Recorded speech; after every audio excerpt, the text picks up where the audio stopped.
presentation of the material from the next speaker, Mr. Insinyur Dhani Irwanto. Ya, Mas Dhani Irwanto ini kalau kita baca kurikulum vitae-nya juga rasanya nggak akan kelak.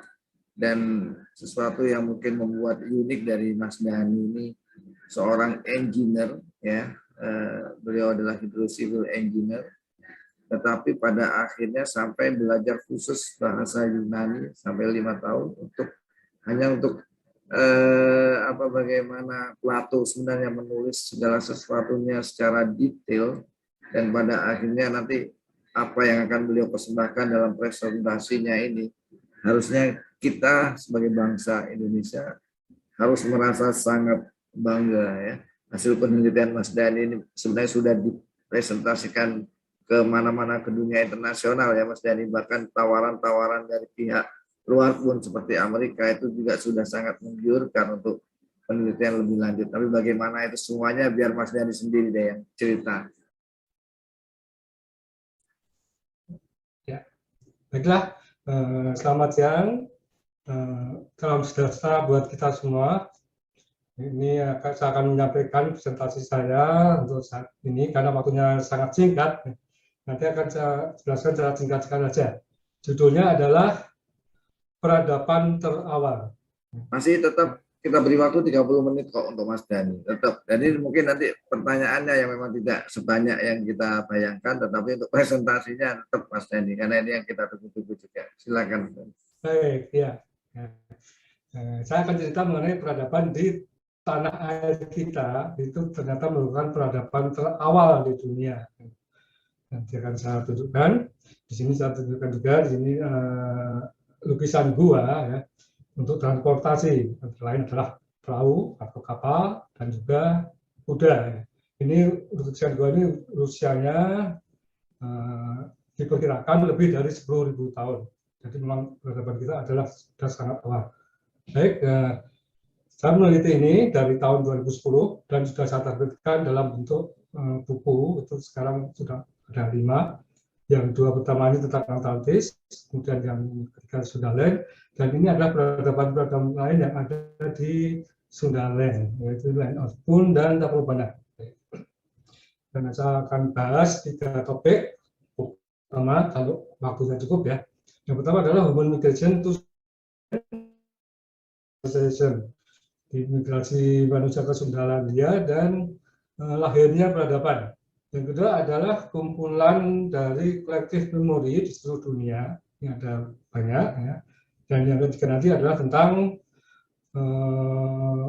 kontak lintas samudra yang sangat awal. Baik, saya bahas yang pertama.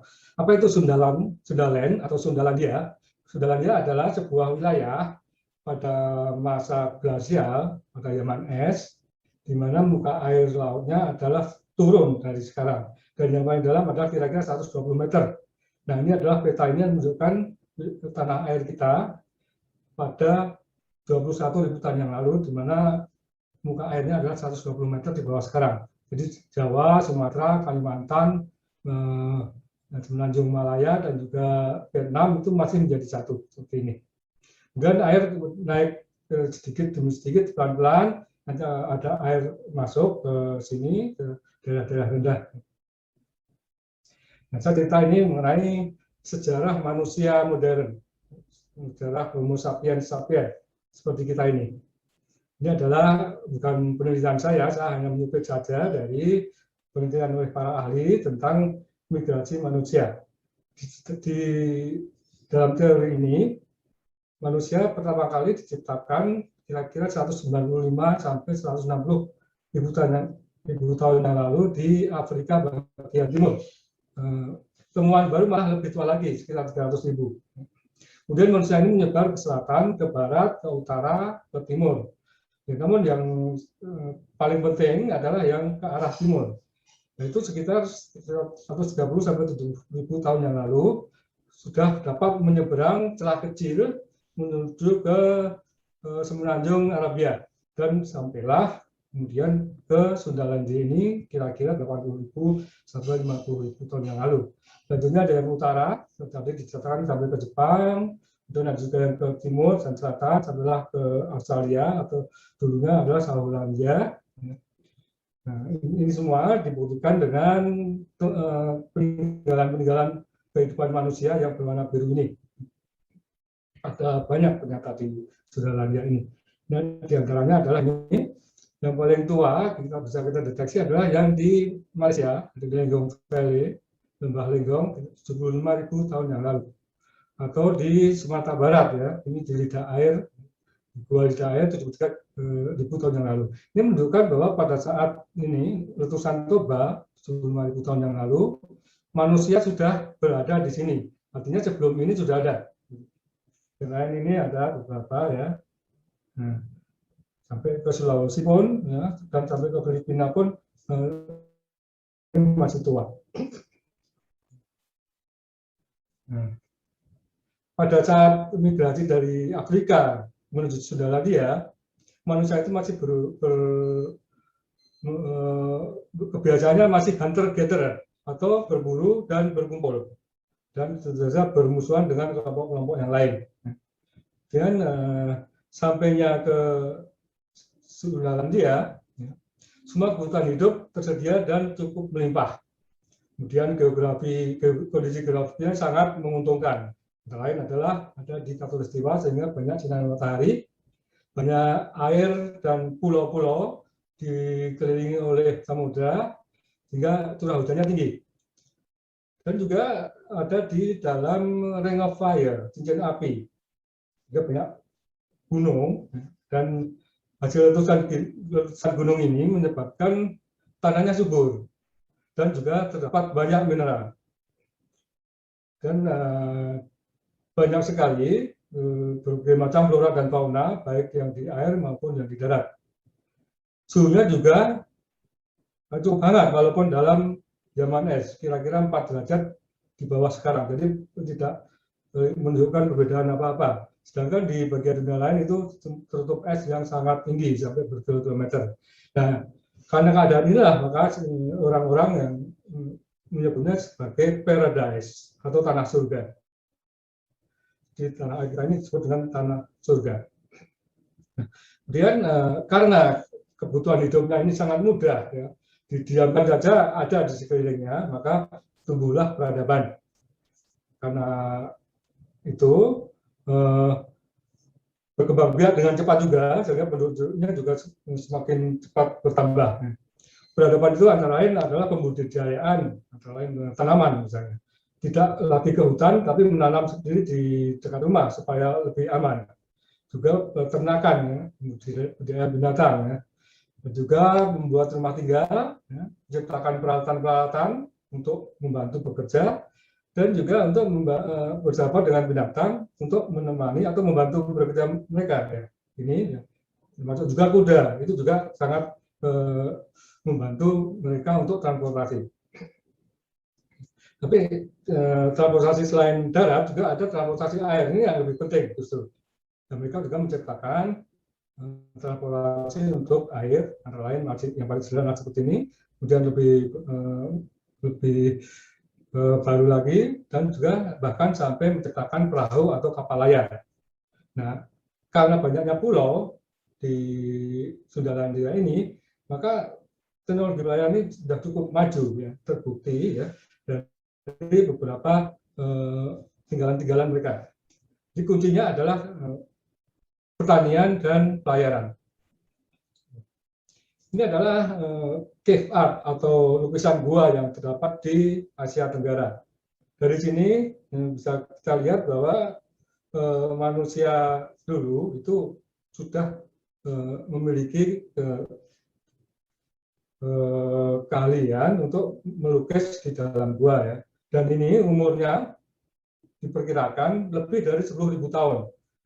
Yang terukur umurnya baru ada 1, 2 ya. Di Kalimantan Timur ini 55.000 tahun, di Sulawesi ini 45.000 tahun.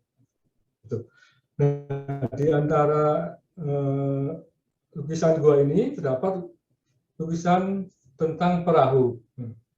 Ini di tempat-tempat ini dengan berbagai motif, ya. Ini menunjukkan bahwa dari lebih dari puluhan ribu tahun yang lalu, ini manusia di Sundalandia atau di Nusantara ini sudah menguasai teknologi kelautan untuk berlayar. Saya ulangi lagi, jadi 80 sampai 50 ribu tahun lalu sampai ke Sundalandia, ya. Atau kemudian ada gelombang-gelombang baru yang terdeteksi, yang ini saya sebut yang pertama saja 20.000 kira-kira. Namun ada satu kejadian 11.600 tahun yang lalu. Banyak indikasi bahwa pada waktu ini, pada saat ini, 11.600 tahun yang lalu ini, terdapat bencana yang sangat besar. Tidak tahu apa, banyak teori, tapi masih belum ada yang dapat memuaskan. Sehingga Sundala ini mengalami hal yang paling parah, karena adanya gunung api, ada laut, ada tsunami, gempa bumi, dan sebagainya, sehingga banyak yang tersapu. Jadi peradaban-peradaban lama tersebut yang sudah berkembang menjadi hilang. Nah, yang selamat itu kemudian menyebar ke dunia bagian lain, antara yang ke barat sampai ke Mesir, ke Afrika, ke Eropa, bahkan sampai ke Amerika Utara juga. Nah, setelah itu kemudian ada keluar masuk lagi dengan berbagai macam teori, antara lain adalah out of Taiwan, out of Sundaland, ada juga out of Yunan, dan sebagainya. Nah, 11.600 tahun lalu itu adalah satu angka yang sangat penting karena bencana sangat besar di situ. Nah, perpindahan manusia ini meninggalkan jejak-jejak yang berwarna merah, bintang berwarna merah ini adalah peradaban-peradaban yang muncul kira-kira 11.600 tahun yang lalu. Ada banyak di Mesopotamia, di sekitar Afrika, dan bahkan sampai ke Amerika. Selain itu, yang berwarna biru, collective memory, atau memori yang dibawa oleh manusia yang berpindah ini, yang bercerita tentang asal-usul mereka. Nah, setelah saya kumpulkan dari berbagai macam referensi, banyak sekali ya, itu ada banyak nama untuk Sundaland ini. Antara lain Garden of Eden, Taman Eden, kemudian Paradise atau Tanah Surga, Dilmun, Nippur, Nisir, Inserser, Tanah Neger, Tanah Pun, Tanah Opir, Atlantis, Marikandam, Pandya, Kardes, Tolan dan Siwan, Trabobana, Aura Chersonesus, dan istilah ilmiahnya adalah Sundaland. Nah, apa saja collective memory? Ada banyak sebenarnya, tapi akan saya sampaikan beberapa di bagian ini. Yang pertama adalah banjir besar dan repopulasi manusia. Ini ada elemen-elemen yang sama. Antara lain adalah adanya seorang pahlawan banjir, ada peringatan sebelum adanya banjir, ada pembangunan perahu sebelumnya, penyimpanan bahan makanan dan binatang, melibatkan keluarga, kemudian melepaskan burung atau binatang untuk menentukan bahwa banjir itu sudah selesai atau belum. Atau yang paling terkenal adalah kisah Bahterano. Ternyata cerita yang mengenai Bahterano ini ada banyak di seluruh dunia. Ini ada di Mesopotamia, ya. Dan juga ada di Ibrani, di Eropa ya, ini di Greek ya, kemudian di Mesir, nah, ini Eropa, kemudian ada juga yang di India, ya, dan di Asia Tenggara, ya, atau di Amerika Utara dan bahkan Amerika Tengah. Ini kisahnya mirip-mirip. Ya. Kemudian tokohnya sendiri bermacam-macam ya, yang saya tulis berwarna kuning ini. Dan memori yang kedua adalah tentang Tanah Surga atau Paradise. Ini juga banyak tercatat di kitab-kitab ini semua. Ya. Ada yang di bagian barat ini, di Mesopotamia, di Mesir, kemudian di Ibrani, ya, dan bahkan sampai ke Iran. Ya. Ini adalah nama kitabnya. Ada juga yang di Amerika Tengah, ya, dan juga masih terus dilanjutkan sampai di Eropa itu sampai abad pertengahan, ya, dan juga menjadi eskatologi di dalam agama. Yang di bagian barat ini menyebutkan bahwa tanah surga itu ada di Far East, ya, timur jauh. Ya. Kemudian yang di Amerika Tengah menyebutkan bahwa tanah surga ada di seberang lautan. Ya. Dan kemudian abad pertengahan Eropa itu terletak di ujung timur Asia. Ini adalah contohnya pada abad ke-6, ya, gambar, ya, bahwa tanah surga itu ada di paling timur. Ini juga abad 13, ya. Ini utaranya ke sana, berarti timurnya ke atas. Ya. Ini di paling timur itu ada gambar Adam dan Hawa, disebut dengan Paradise. Ya. Ini juga abad 13 juga, paling timur itu ada yang disebut dengan Paradise. Baik, yang berikutnya ini adalah Atlantis. Ya. Ini adalah sebenarnya fokus penelitian saya Atlantis ini. Dan seperti tadi disebutkan bahwa saya menelitinya cukup lama, ya, 5 tahun, ya, terutama untuk belajar bahasa Yunani kuno, bukan dari sekarang, untuk mengartikan sumber asli dari kisah Atlantis ini. Saya gunakan beberapa metode ilmiah, semua saya gunakan. Di sini saya cantumkan 6 buah. Yang pertama adalah interpretasi sumber primer. Dalam hal ini sumber primer adalah tulisan yang dibuat oleh Plato. Kemudian identifikasi konteks clues atau petunjuk kontekstual. Dan ketiga adalah dengan pendekatan multi disiplin.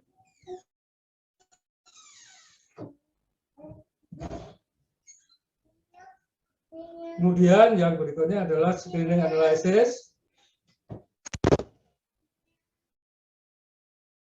Adalah konsiliasi. Konsiliasi adalah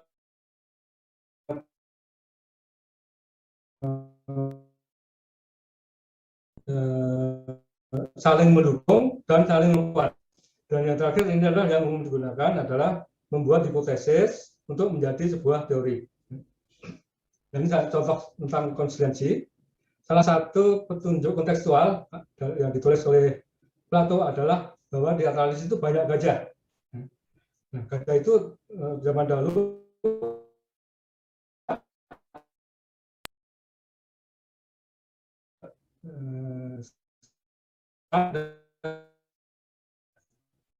juga ada musim, artinya iklim tropis.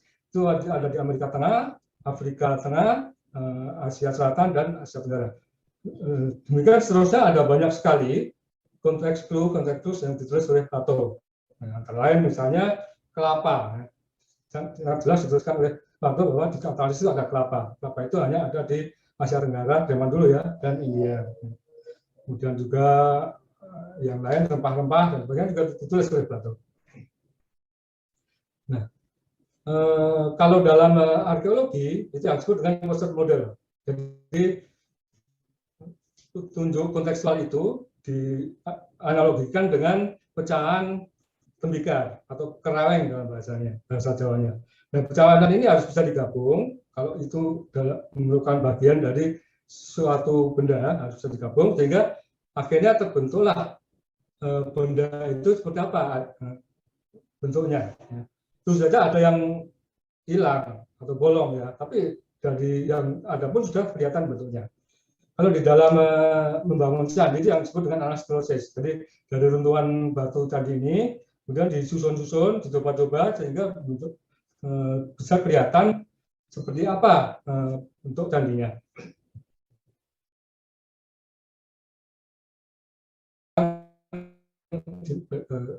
Asal-usul kisah Atlantis. Atlantis itu berasal dari Mesir, ya, dari seorang pendeta yang bernama Soses.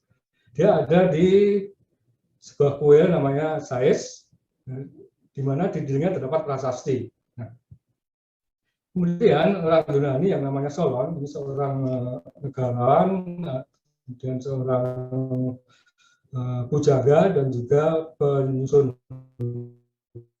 hukum, itu pergi ke Mesir bertemu dengan. Nah, tapi ya Soses ini orang Mesir itu menguasai pengetahuan sampai luas, ya. karena dokumentasi di Mesir itu cukup bagus ya. Dan juga pelayanan mereka juga cukup bagus, sehingga dari abad 6 sebelum Masehi ini sudah ada pengetahuan tentang wilayah kita Nusantara. Namun berbeda dengan orang Yunani. Ya, Solon ini adalah negarawan. Pengetahuan geografi dia hanya di sekitar Mediterania saja. Dijelaskan sama Sanchez sulit ya.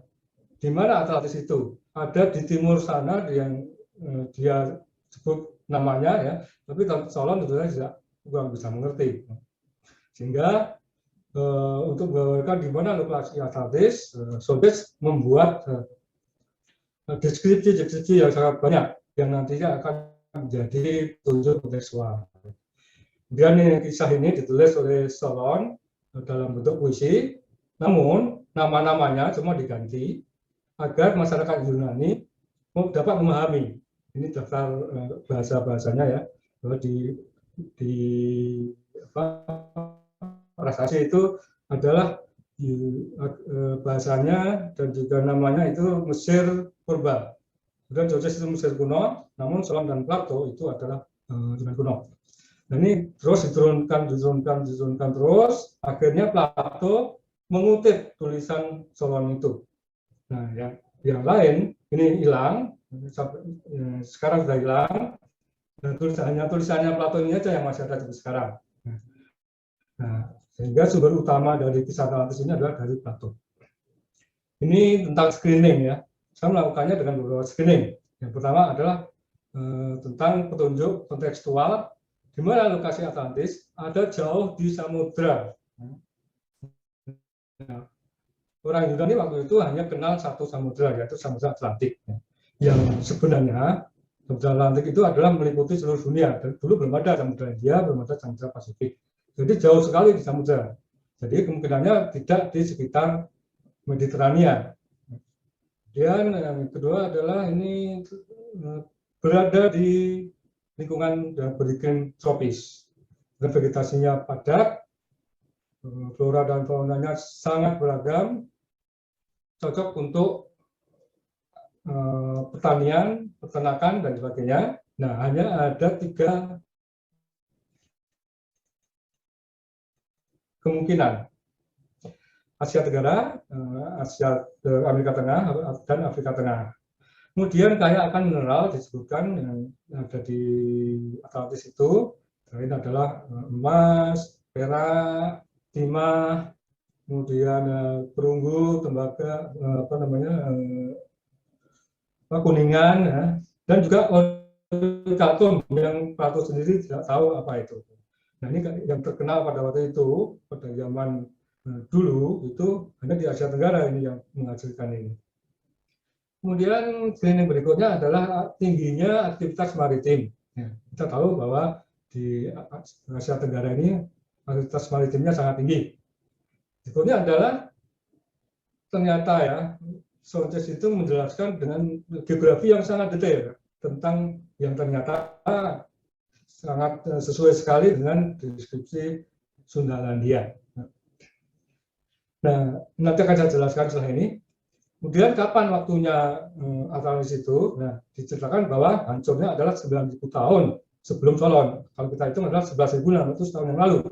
Ini persis sekali dengan bencana akhir Jelas Muda 11.600 tahun yang lalu.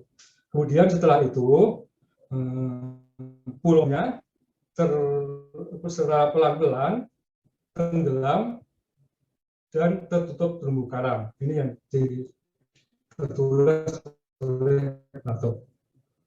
Ini saya gambarkan tentang geografi Atlantis yang diceritakan oleh Sanchez. Ini Sundaland ya. Diceritakan bahwa kalau dilihat dari Mesir ya, itu di sebelah timurnya, di sebelah sananya Sundaland itu ada banyak pulau. Nah, ini bisa dilihat di sini ya, ada banyak pulau ya. Kemudian dari pulau-pulau ini dapat menyeberang ke benua di seberangnya. Ya. Kita tahu sekarang adalah Australia, dulu masih gabung dengan Papua. Dan kemudian petunjuk berikutnya adalah benua ini dikelilingi oleh samudera. Cocok ya. Kemudian di sisi samudera adalah sangat terjal ya, sangat tinggi dan terjal. Ini adalah deretan pegunungan, deretan gunung-gunung di Jawa dan Sumatera. Ya. Kemudian luasnya juga sangat detail disebutkan bahwa luas dari wilayah Atlantis ini, Sundalandia ini, adalah lebih besar daripada Libya dan Asia Kecil, khususnya Asia Kecil waktu itu. Yang sekarang adalah Afrika sebelah utara dan Turki. Selasa Ukur memang lebih besar dari kedua wilayah itu. Kemudian konteks berikutnya adalah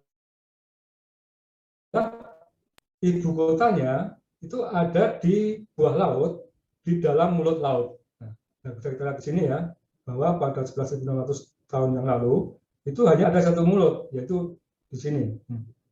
Ini yang sekarang jadi Laut Jawa. Gitu. Nah, selain itu juga bahwa di sebelah utara kotanya itu ada sebuah daratan. Ya.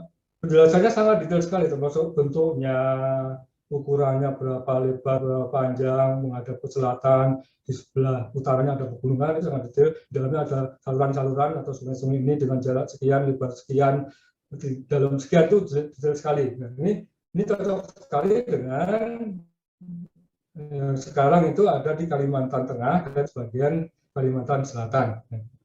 Nah, kotanya sendiri, ibu kota sendiri, sekarang tertutup oleh sebuah terumbu karang yang setelah saya perkirakan itu yang disebut dengan Gosong Bia. Jadi kira-kira 120 km sebelah timur laut Pulau Bawean. Ini gambaran kotanya. Nah, ini yang dijelaskan oleh Sonces seperti ini, termasuk ukurannya semua detail. Nah, kemudian dinding-dinding perairan ini terbuat dari ini kuningan atau apa namanya perunggu, kemudian timah dan juga ori kalkum.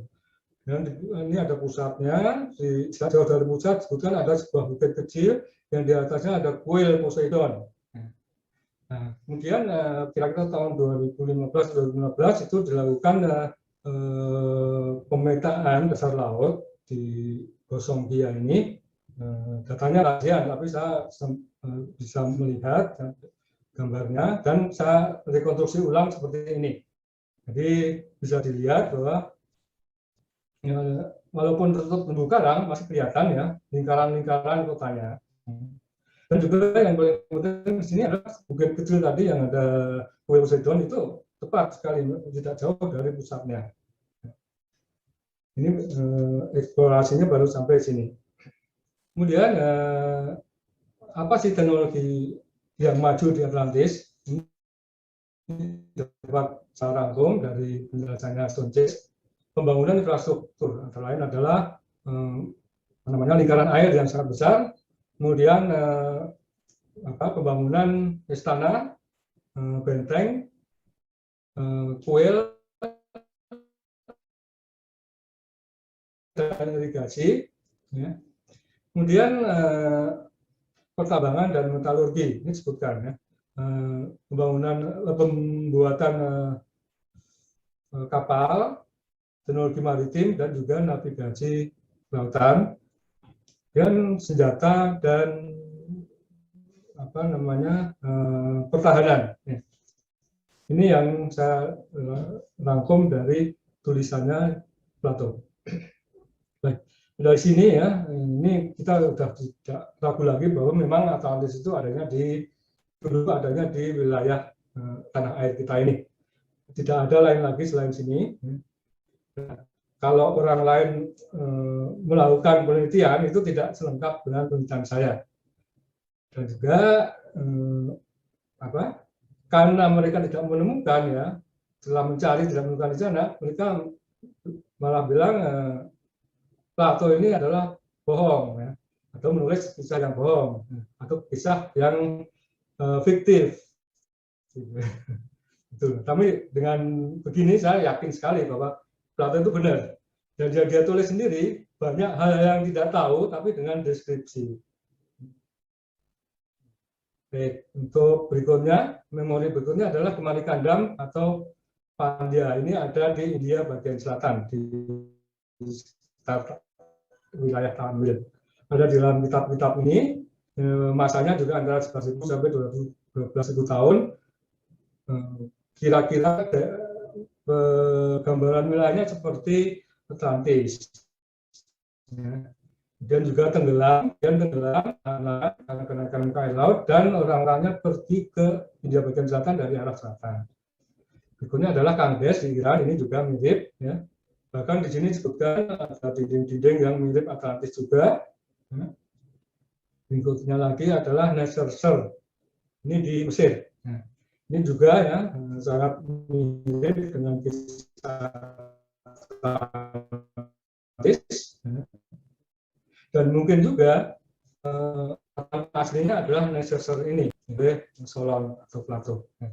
Nah, saya meneliti ini juga bahwa apa sih yang disebut dengan Neserser, dan banyak sekali referensi menyebutkan kemungkinan yang disebut Neserser itu adalah Nusasura. Saya tidak bisa bahas di sini karena terbatasnya waktu. Kemudian Nisir, ini juga mirip dengan Neserser. Ya. Ini di Akadia, di Mesopotamia, itu juga menyebutkan hal yang mirip dengan Atlantis. Juga ada beberapa lagi ini di Sumeria, Akadia, dan juga di Mesir. Kemudian Tanah Pun. Nah, Tanah Pun ini ya, lebih detail daripada Atlantis karena prasasanya sampai sekarang masih ada. Nah, ini dibuat oleh Mesir. Nah, jadi Mesir, orang-orang Mesir itu secara rutin melakukan ekspedisi ke Nusantara untuk mendapatkan benda-benda yang mereka butuhkan yang di sana tidak ada. Antara lain adalah kemenyan, kemudian juga emas,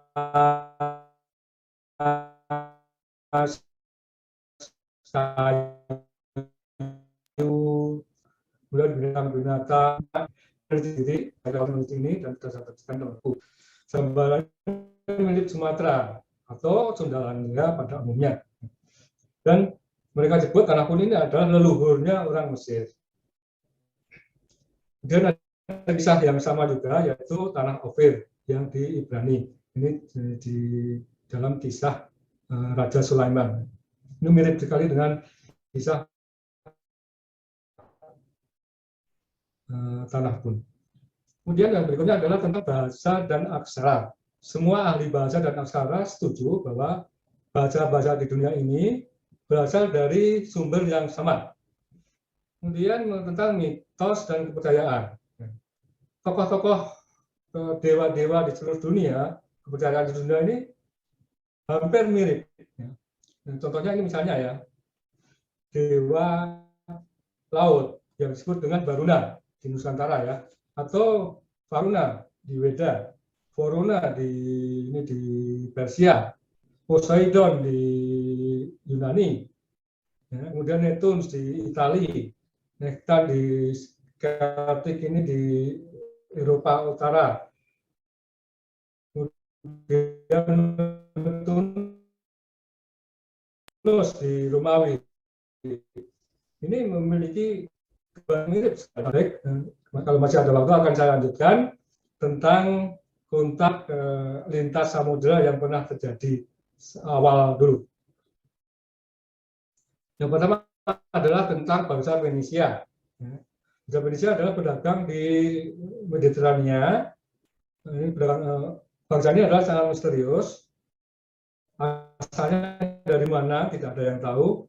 Barang-barang yang diperdagangkan juga asalnya dari mana tidak ada di sana. Nah, kemudian setelah saya telusuri juga itu kemungkinan yang mereka itu berasal dari Nusantara, seperti bangsa Fenisia ini. Dan juga studi genetik memang menunjukkan bahwa secara paternal, jadi laki-lakinya itu berasal dari Asia Tenggara. Tapi untuk perempuannya lebih ke Eropa. Jadi mungkin laki-laki yang pelayar itu sampai ke sana dan berdagang, ada yang menetap di sana, jadilah bangsa Fenisia ini. Saya juga meneliti tentang abjad mereka. Jadi abjad Fenisia ini adalah induk abjad seluruh dunia. Seluruh aksara dunia ini berinduk dari abjad Fenisia. Ini bisa kita lihat di sini bahwa abjad Fenisia ini mirip dengan daripada India ya, Pallawa ya, tapi lebih mirip ke Venesia. Kemudian juga ini berikutnya adalah Tapobrana. Ini ditulis oleh orang-orang Yunani antara 4 sampai abad 4 sampai 2 sebelum Masehi. Ini salah satu penelitian saya juga bahwa mereka itu sangat antusias untuk bisa sampai ke sini, dan di sini setelah sampai sini mereka menuliskan, memetakan ada apa di sini, dan Tababanana ini ternyata adalah Pulau Kalimantan. Pada abad ini mereka bisa sampai ke Pulau Kalimantan, Pulau Yunani. Kemudian Tanjung Emas ini yang sangat terkenal pada waktu itu, penghasil emas itu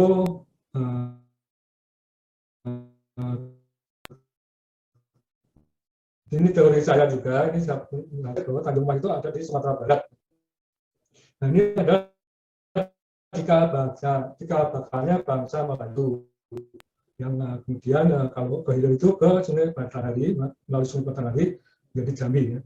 Nah, sekarang yang ada karena itu percandian ya, Walau Jambi itu ya. Itu ada awal mulanya peradaban Melayu itu. Kemudian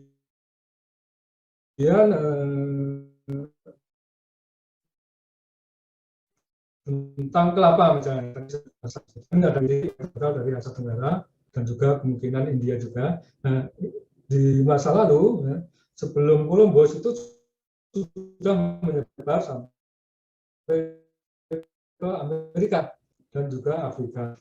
Ini menunjukkan bahwa Amerika tentu saja tidak sekaligus, tapi berbagai generasi. Anaknya sampai sini, ya, anaknya turunan itu sampai sini dan sebagainya sampai ke beberapa generasi. Dan juga tuluk, ya. Apa tuluknya atau sungkit ya. Ini ya yang di tiup itu, ini yang meneliti adalah Jet. Ini adanya juga di sini di Nusantara, di Afrika Timur dan juga di Amerika Tengah. Ini menunjukkan bahwa dulunya sudah pernah ada kontak sama sekali. Berikutnya dengan hal yang sama itu antara lain adalah tenun ikat. Ini juga memiliki pola yang sama. Kain kulit kayu, kentongan, kertas, padi, pisang, tebu, ubi jalar, cabai, jagung, abu botol, tanah hitam. Tanah hitam itu adalah tanah yang disebut dengan arang, itu hanya ada 2 di Kalimantan dan di Amazon sana, Amerika Tengah. Kemudian ayam, sapi, anjing, babi, dan pelayaran tentu saja.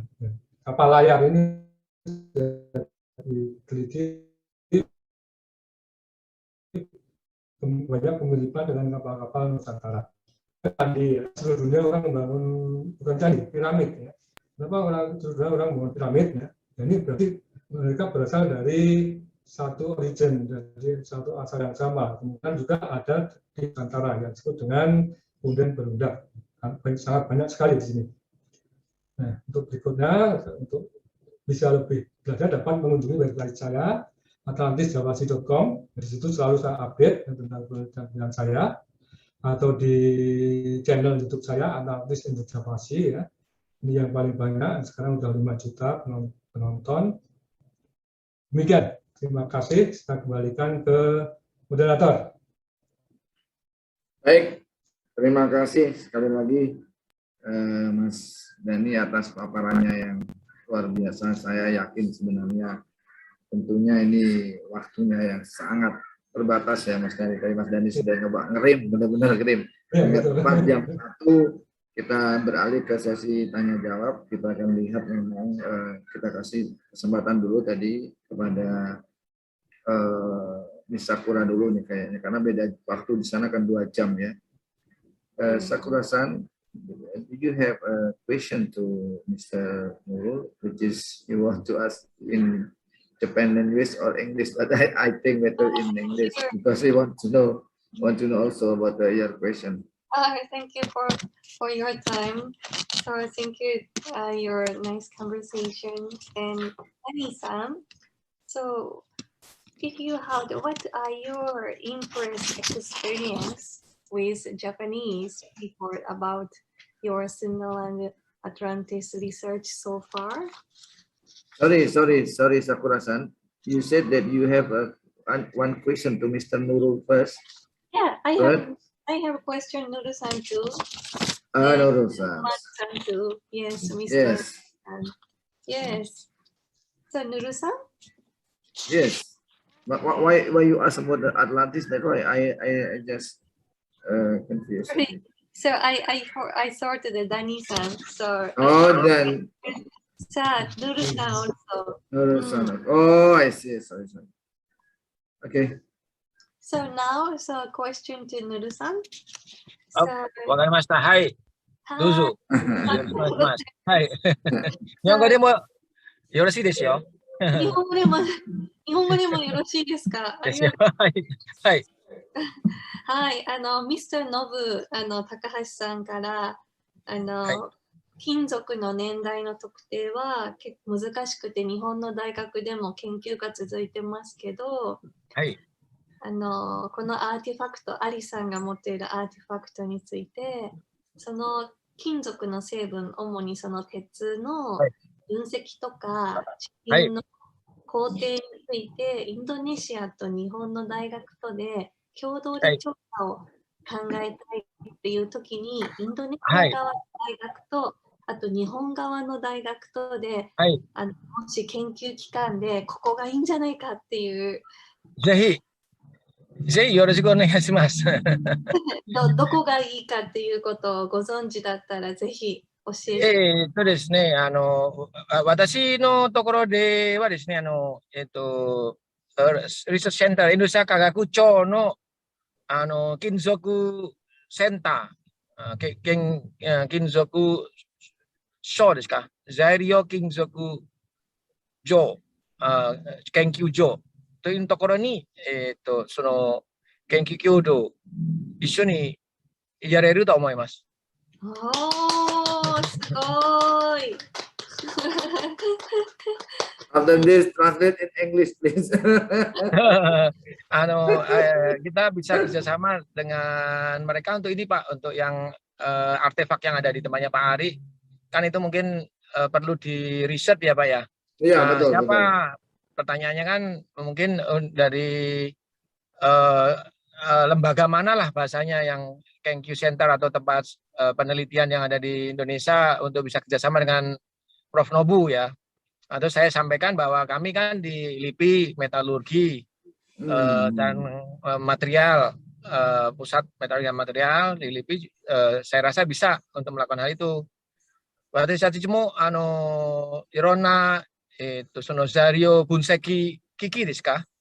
Zario Bunseki Kiki, instrumentation for observation and characterization of the metal or alloys we have in our center. すごい、amazing ですね、アリさん。また、ぜひよろしくお願いします。So, we would like to express your nice conversation. Thank you so much.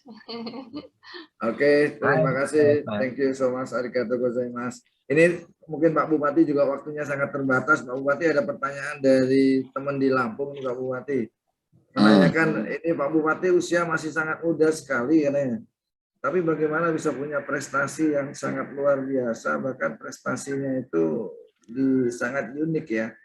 Terpikir benar-benar menggabungkan sesuatu yang kebesaran pada masa lampau dan itu betul-betul diwujudkan di kota Tubaba yang sangat-sangat apa bahasa orang ya bikin kagum lah ya, bukan hanya dari dalam tapi luar negeri. Itu pertanyaannya, kok bisa nih orangnya masih sangat muda tapi karyanya sudah sebesar itu silakan Pak Bupati. Saya sih nggak ngelihat ini sebagai satu prestasi, tapi hanya yang kita lakukan itu adalah bagaimana menjadi gelas kosong aja. Jadi ide dari mana aja, pikiran dari mana aja kita tampung dan menjadikan tubuh kita sebagai gelas kosong sehingga banyak sekali orang-orang yang akan terlibat di dalam proses-proses ini. Dan saya sih nggak banyak tahu dari mana itu saya karena bukan ahlinya, bukan macam-macam itu, tapi memposisikan diri sebagai gelas kosong aja. Tahu-tahu kenal sama Prof. Nurul, tahu-tahu kenal sama Pak Ali, tahu-tahu gitu terus. Tapi ngomong-ngomong cincin meteoritnya masih dipakai nggak itu? Berat badan saya nambah 5 kilo, jadi ini nggak masuk. Ya, harus ganti ring besok ya.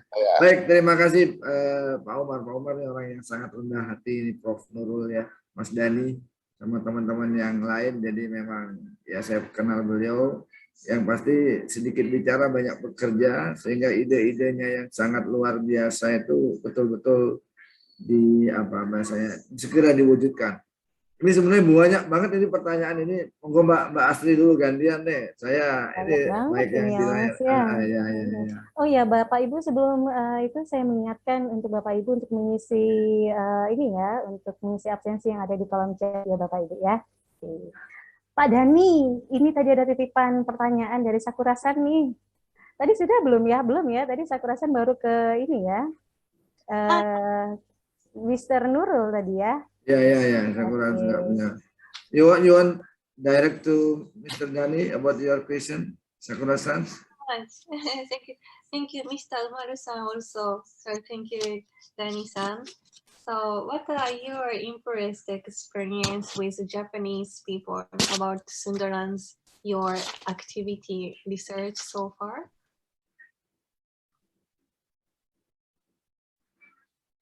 Silakan Mas Dani.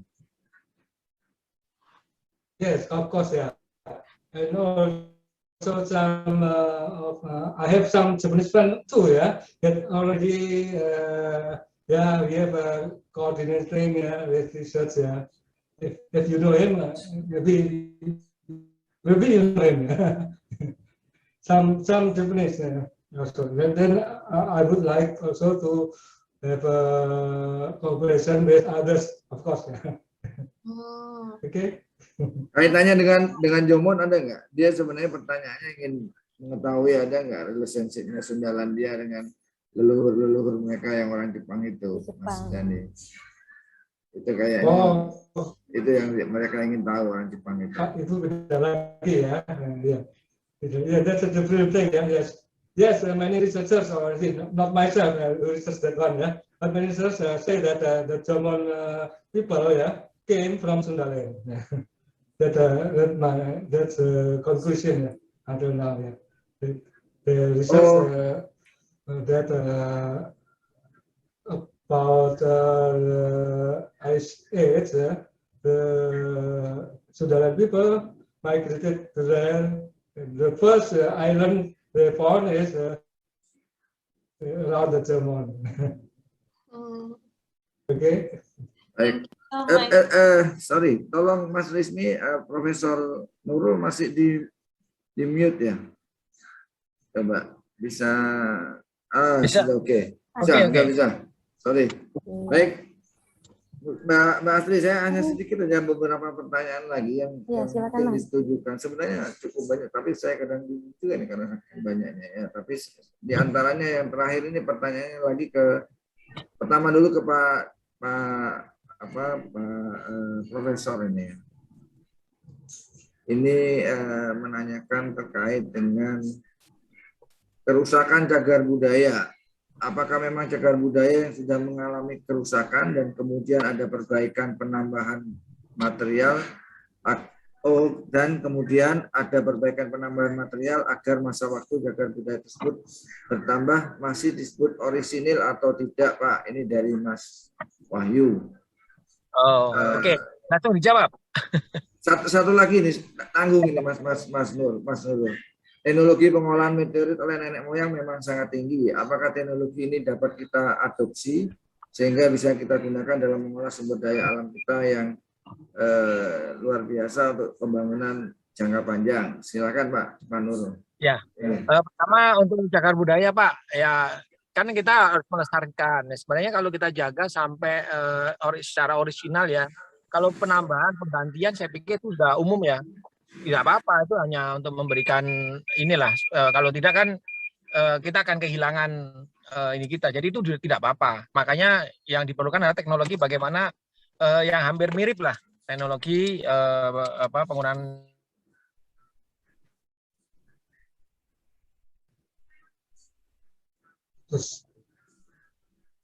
Terputus lagi. Sepertinya koneksi internetnya terputus ini Mas Ari.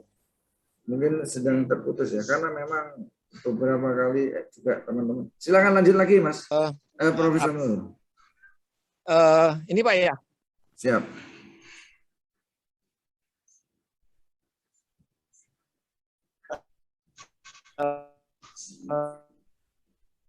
Yang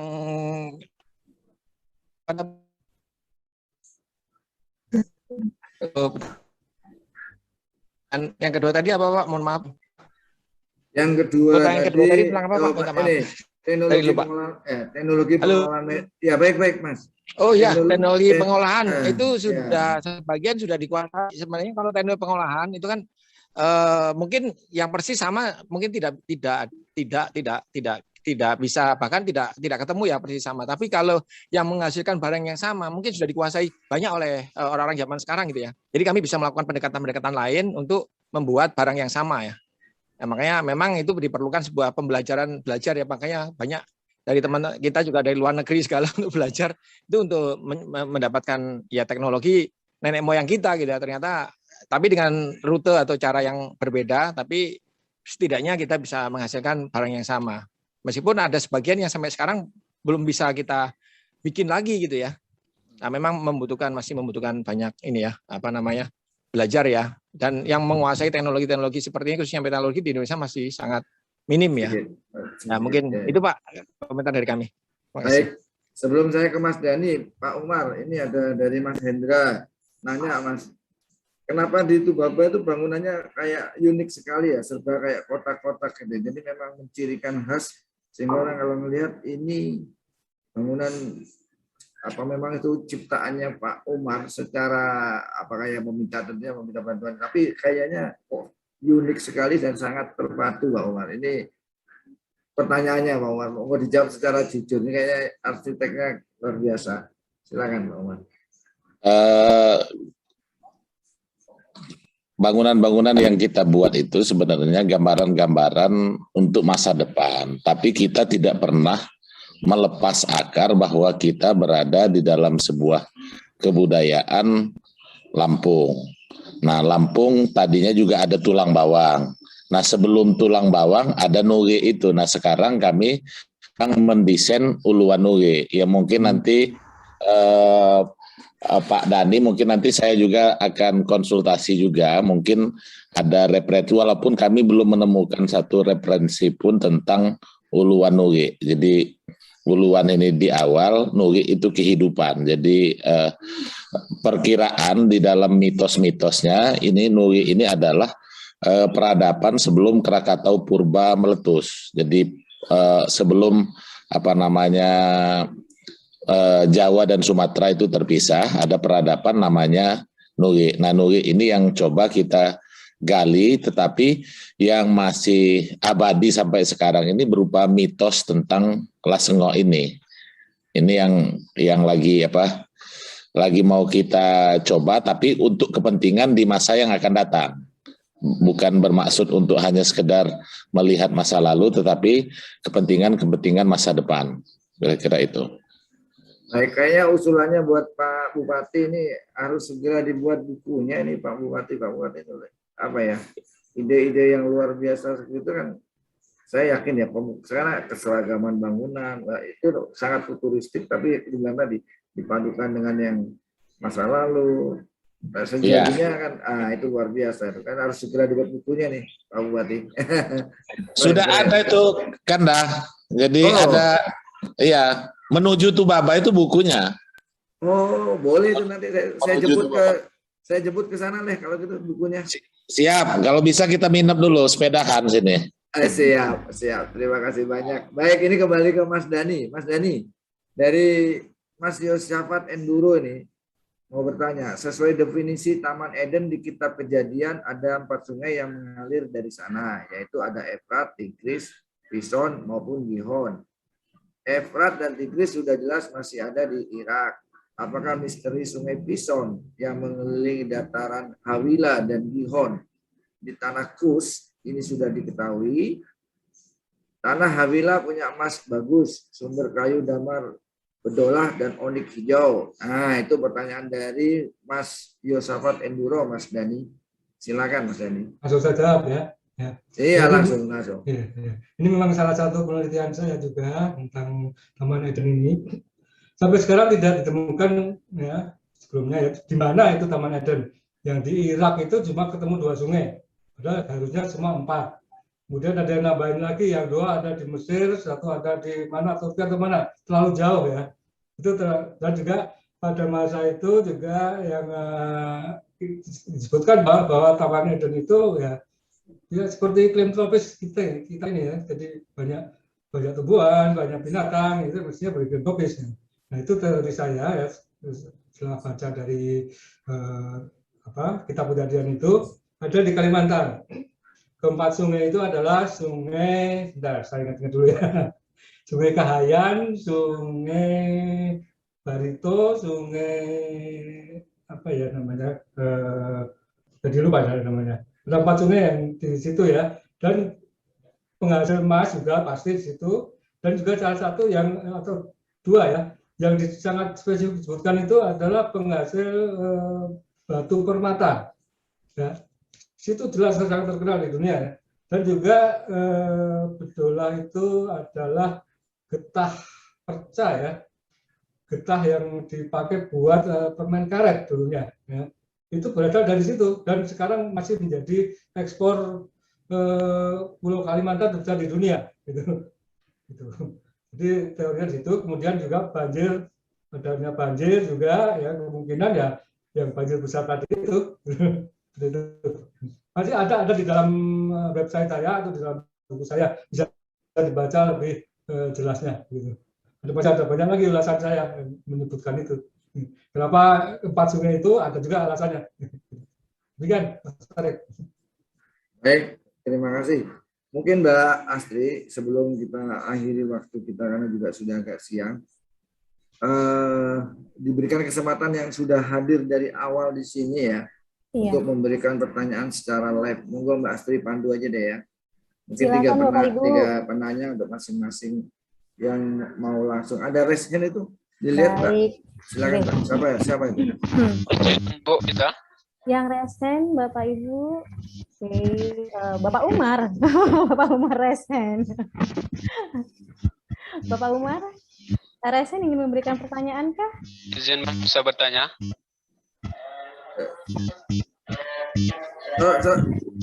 Silakan. Pak Umar, silakan. Pak Umar? Izin. Ya, silakan. Sorry, silakan. Dari mana ini? Tapi ini kamera saya tidak bisa dibuka, Bu. Kenapa Tidak apa-apa. Silakan. Ditujukan siapa dan identitasnya ya. Oke. Ini saya perkenalkan, nama saya Sapriandi. Saya dari Kabupaten Kuantan Singingi, Provinsi Riau. Di sini pertanyaan akan saya tujukan kepada Pak yang ngasih materi pertama tadi, siapa Bu namanya? Prof Nurul.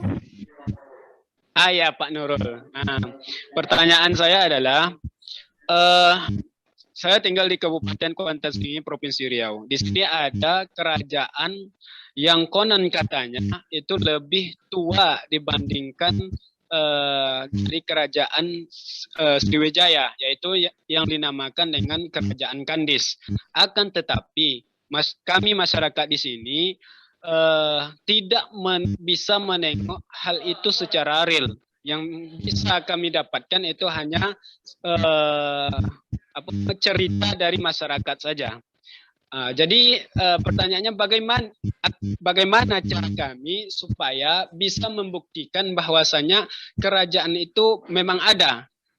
Kemudian di samping hal lainnya, ada cerita masyarakat itu mengatakan bahwasanya kerajaan itu hanya bisa dilihat dengan ilmu gaib atau yang semacam seperti itu. Jadi seperti itu, Pak. Terima kasih.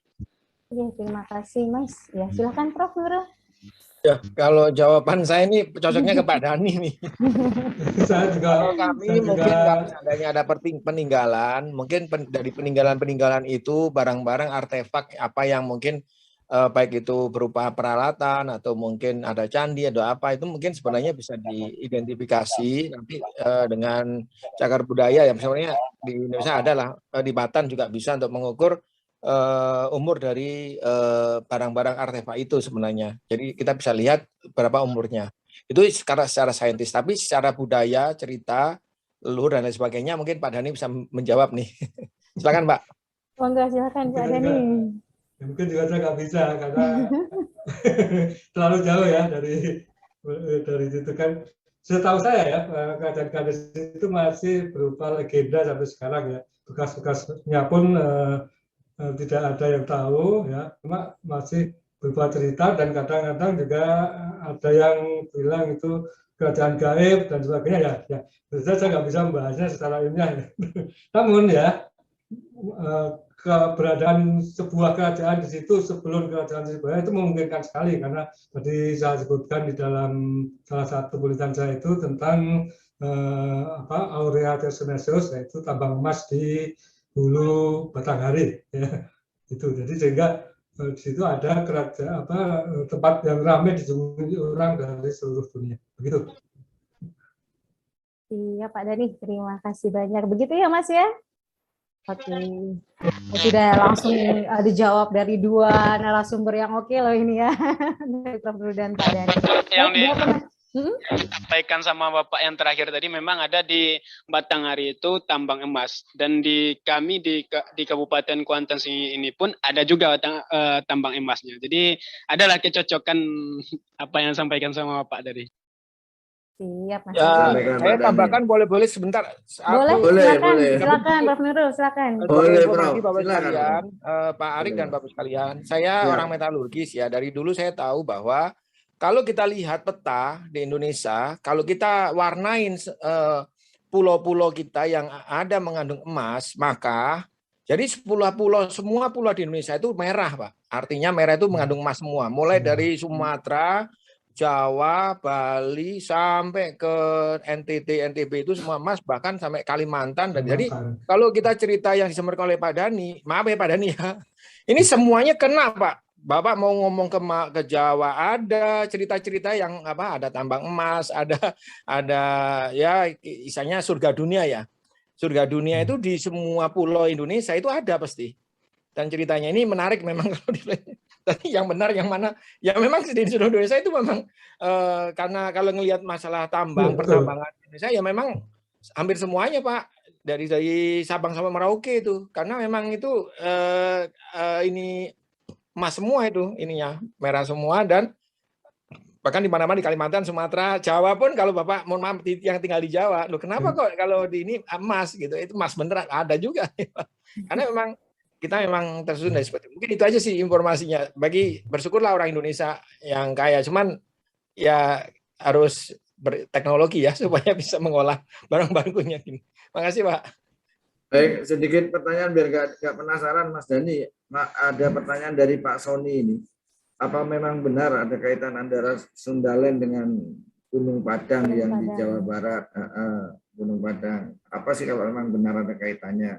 Silakan Pak Dhani. Ini kayaknya pertanyaan yang banyak sering ditanyakan juga Pak Dhani. Ya, saya bukan peneliti Gunung Padang ya, tapi saya hanya membaca hasil riset mereka. Ya, yang memang menarik sih Gunung Padang, dan saya sendiri pernah ke sana beberapa kali juga ya. Yang saya baca itu yang paling menarik adalah datingnya ya, dating dari beberapa lapis dari Gunung Padang itu menarik sih. Yang paling bawah, lapisan paling bawah itu lebih dari 20.000 tahun. Nah, kemudian terus mengecil-mengecil sampai atas itu kalau atas sekitar 2.500 tahun ya. Dating dari bukan batu nggak bisa, waktu itu karbon dating ya, tentu saja nggak bisa mendating batu, tapi tanah di bawah batu yang mengandung karbon ya. Nah itu kalau kita lihat masanya ya, lebih dari 2.000 sampai ke yang paling baru itu ya 2.500 ya, itu ya tentu saja ada hubungannya dengan apa nih tadi kan nanti mesti harusnya Atlantis ya. Atlantis ya. Pasti. Tapi Atlantis kan 11.600 ya Mas ya, tenggelamnya. Iya, ya pada masa Atlantis itu, ya itu Gunung Padang itu udah ada gitu. Ya, ya, ya. Itu Baik, ya. baik Mas Dani.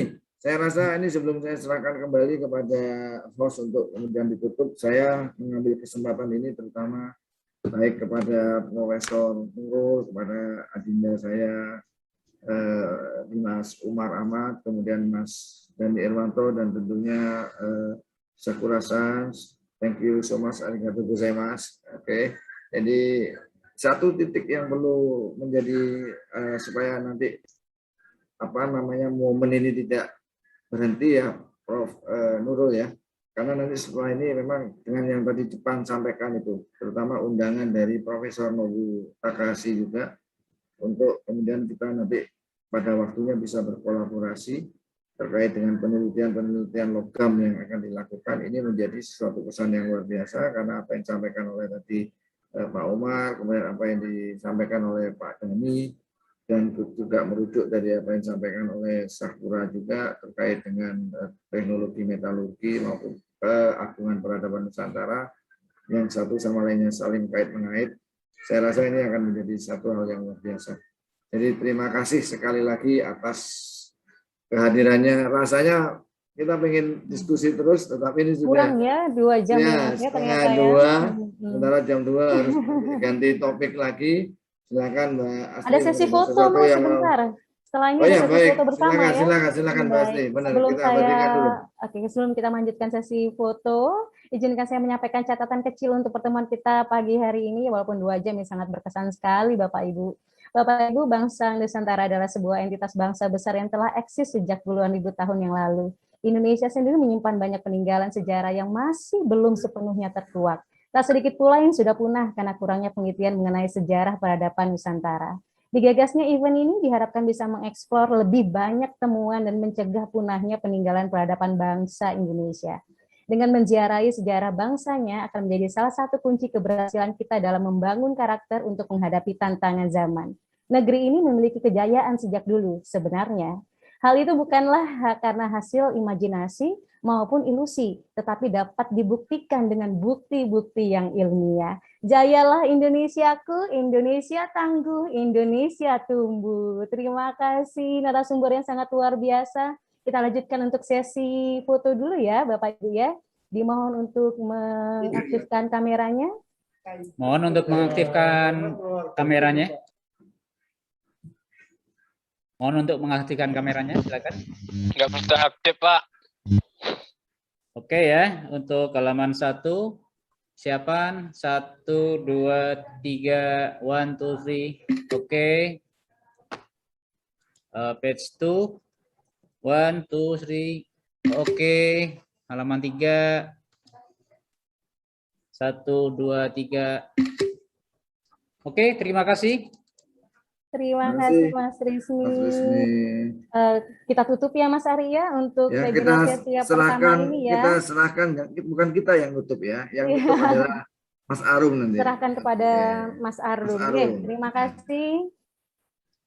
Oke, terima kasih Bapak Ali dan Istri sudah luar biasa, dan para pemateri juga menjelaskan tentang peradaban Nusantara. Kalau boleh saya sedikit juga memberikan kesimpulan bahwa metodologi dalam peradaban manusia adalah suatu proses pada zaman dahulu yang berbicara tentang perkembangan teknologi daripada nenek, terutama dalam mengolah logam dan meteorit yang jatuh ke bumi, kemudian diolah sedemikian rupa untuk menjadi benda-benda yang berfungsi dalam kegiatan sehari-hari. Karena mereka juga membuat perhiasan. Nah, itulah proses awal bagaimana pengolahan logam yang saat kita rasakan. Menarik tadi yang dikatakan Profesor Nurul, yang saya tangkap bagaimana atau apa yang dilakukan dan dipersembahkan nenek moyang kita pada zaman dahulu terhadap kemajuan peradaban dunia, khususnya Nusantara. Dan bahkan Bapak Dani tadi, kalau saya salah dengar, justru perkembangan peradaban dunia itu berawal dari tanah Nusantara. Wah, ini justru membuat kami, Pak, generasi-generasi muda ini tertarik untuk mempelajari secara mendalam tentang peradaban Nusantara. Baik, saya kira cukup sekian pemaparan materi webinar sesi pertama pada siang hari ini. Kurang lebihnya mohon maaf. Saya tutup. Assalamualaikum warahmatullahi wabarakatuh. Waalaikumsalam warahmatullahi wabarakatuh. Waalaikumsalam warahmatullahi wabarakatuh.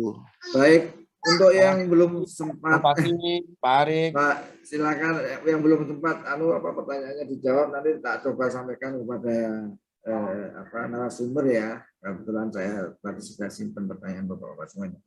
Baik, terima kasih semuanya. Semuanya terima kasih. Lagi. Saya kurasa, Ai masuk.